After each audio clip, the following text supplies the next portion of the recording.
In this video we're going to look at graphing a circle, and we need to get this equation right here in the correct form of graphing a circle. If you did not watch the first video on graphing a circle or introduction to graphing a circle, you might want to do that. Explain where this equation came from, and we do some simpler examples. This example is going to be a little bit more difficult because we need to make this equation, x squared plus y squared minus 8x minus 12y plus 3 equals 0, look like this form of a circle, the quantity x minus h squared plus the quantity y minus k squared equals r squared. So let's remember what these variables mean. The h and the k stand for the center of the circle, and once we find out what those values are, they won't really be variables anymore because we'll know what they are. And then the r stands for the radius of the circle, and the x and y are going to be the points all around the circle. So what we need to determine is the h, k, and r value, and if we manipulate this equation, we'll be able to determine what the h, k, and r values are, but we have to make our equation look like this formula. And the big part of it is this quantity x minus h squared. We need to create this, and the way we're going to do that is by using a skill called completing the square. And hopefully you've done completing the square. I'm not necessarily going to teach the concept of completing the square. I'll review it a little bit, but we're going to need to use that in order to change our equation to this form. Alright, so the first thing we want to do is reorganize our terms. Since we want to create a perfect square for x, we're going to take our x squared term and our x term, and we're going to put those next to each other. And then I'm going to leave a space here. And then I'm going to put my y squared term and my y term next to each other, and I'm going to leave a space. And then if I have any constants, I'm just going to move them to the other side. Okay, so that's the very first thing you need to do, is rearrange your terms to look like this. And now what we're going to do is we are going to add something here that will complete the square for x. And then we're going to add something here that will complete the square for y. Now remember, when you add something to one side of an equation, you have to add it to the other. Actually, let's move this guy. We probably don't need him anymore. So if we add something in this green box right here, we're going to have to add it to this side. And if we add something to complete the square on the y in this brown box, we're going to have to add it over there. So that's the setup. Now we have to figure out what to put in those boxes to complete the square. Alright, so if you remember, when you're completing the square, what you want to do is you want to take this b value right here, this negative 8. You want to take that negative 8, you want to cut it in half, and you want to square it. That's how you complete the square. So negative 8 squared, or negative 8 divided by 2 would be negative 4, and that squared would be 16. So that's what's going to go in this green box right here. And then I have to put it on the other side to balance the equation. I can't just add 16 to one side and not the other. Alright, before we do the y term, let's take a look and see what happens here.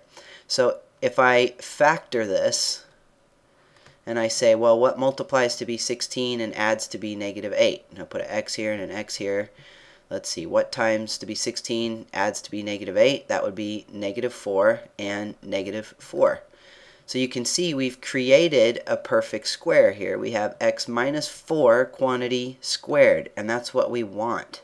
So completing the square helps us create this form, and see our h value is going to be 4.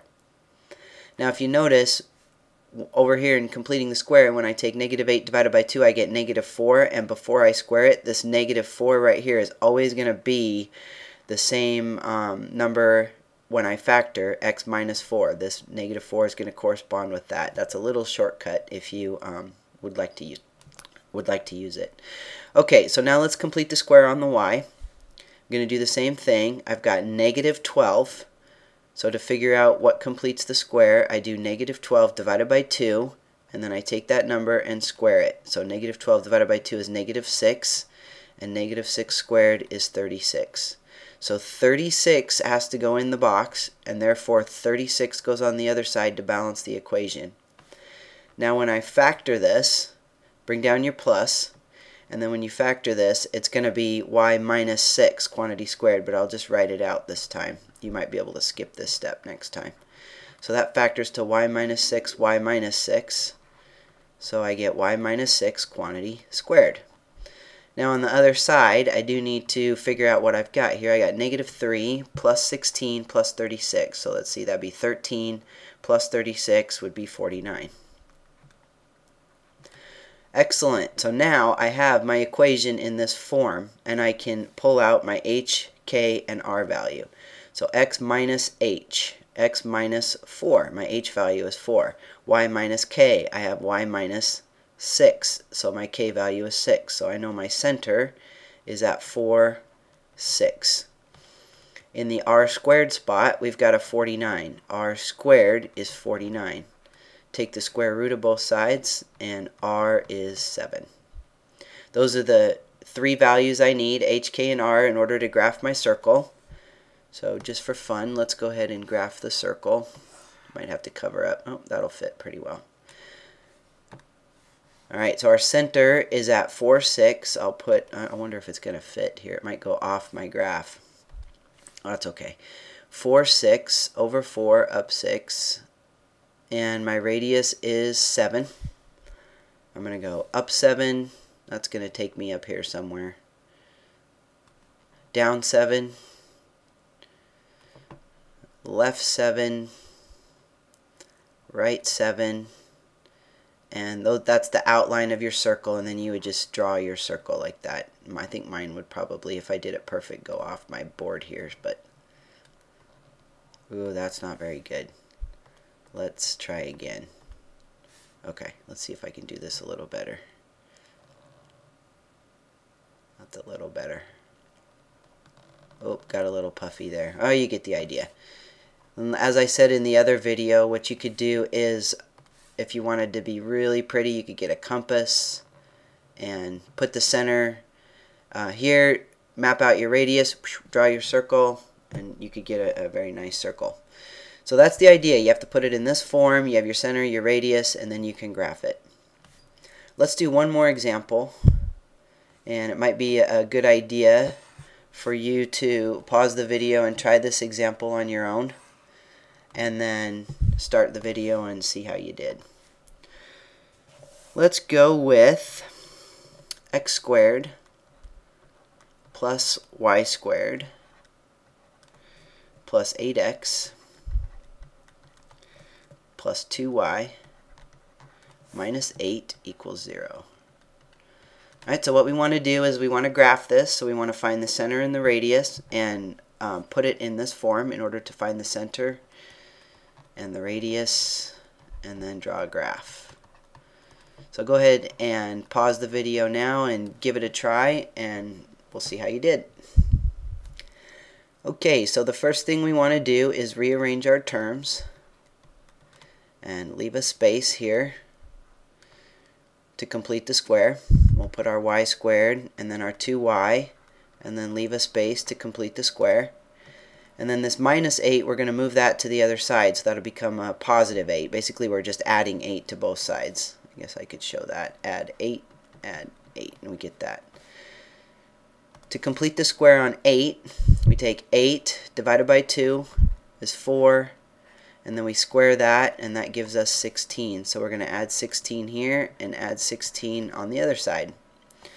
To complete the square for 2, we take 2, cut it in half, and square it. 2 divided by 2 is 1, squared is 1. So I have to add 1 on this side and add 1 on that side. Now if we factor this, it should give us the same factors in each parenthesis, which is a perfect square. And this looks like the one we did last time, except it's plus 4 instead of minus 4. And this will factor to y plus 1 times y plus 1. Now we have x plus 4 quantity squared plus y plus 1 quantity squared equals 8 plus 16 plus 1 is 25. Now in the formula we have x minus h, and here we have x plus 4. Therefore the h value is negative 4. I could take one more step and write this out, but it's just going to be the opposite. If it's plus 1, then your h value or your k value is -1. Because the formula has a minus in it. X minus what? X plus 4 is the same as x minus what? It's the same as x minus -4. So your center is at -4, -1. Your r squared value is 25. The square root of 25 would be 5. So therefore your radius is 5. Let's pull in a graph and do a quick graph. Put your center at -4, 1. And your center is not part of your circle, so you don't really want to make it like a big huge dot. It's just a reference point for you to do your radius. Now we go up 5. Now we can make these dots a little more pronounced. Down 5, right 5, left 5, and then use those 4 points to try to draw a nice circle. And there it is. There's our graph. Those are the steps. You need to complete the square, put it in the correct form, pull out your center, your radius, pull out your radius, or make a little dot by, or excuse me, your center, make a little dot by your center, and then do your radius up, down, left, right, draw your circle, and you're good to go.